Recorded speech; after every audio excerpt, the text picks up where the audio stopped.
ምንም ይሁን ምንም ሰዎች በመሰረታዊነት አፈጣጠራቸው በልባቸው መልካም ናቸው ትላለች አና ፍራንክ የአና ማስታወሻ የሚለው መጽሐፏ ላይ in spite of everything I still believe that people are really good at their heart ትላለች አና። ልብ በሉ አና ከ8 የቤተሰብ አባሎቿ ጋር መጀመሪያ ኦሽዊትዝ የሚባለው የሂትለር መግደያ ካምፕ ውስጥ ነው የገባችው። ከዛ በኋላ ብሌን ምናምን የሚባል ሌላ ኮንሰንትሬሽን ካምፕ ውስጥ ገብታ ነው በልጅነቷ የተቀጠፈችው። እኔ የአናን መጽሐፍትና አንዳንድ ጥቅሶቿን ሳነብ ጥቅሶቿ በጣም አስገራሚ ናቸው። ነገር ግን አንድ ሰው ምን ጠየቀ መሰላችሁ? አና እነዚህ የአና ዲያሪዋን ስትጽፍ እንግዲህ አንድ የሆነ አምስተርዳም ውስጥ የሆነ ድብቅ ቦታ ላይ ቁጭ ብላ ነው የጻፈችው፣ ምንም ሳይደርስባት።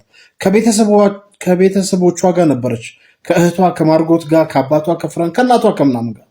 ነገር ግን ያ ሁሉ ስቃይና መከራ ደርሶባት የአና ማስታወሻ የሚለውን መጽሐፍ ከወጣች በኋላ ብትጽፈው ኖሮ እውን ሰዎች በመሰረታዊነት በልባቸው መልካም ናቸው ብላ ታስብ ነበር? ያን አቋሟን ትይዛው ነበር? ያ ሁሉ መከራ ከደረሰባት በኋላ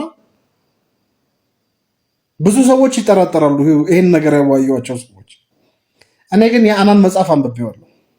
አና ስለ ሰው፣ ስለ ዓለም፣ ስለ ህይወት ያላት አመለካከት በነገሮች የተወሰነ አይደለም።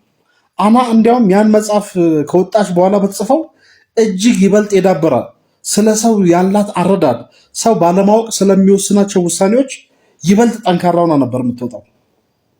ብዙዎች ግን ይጠራጠራሉ። አና ይሄን መጽሐፍ ከወጣች በኋላ ጽፋው ቢሆን ኖሮ ሰዎች አውሬዎች ናቸው ብላ ነበር ምጽፈው ነው የሚሉት።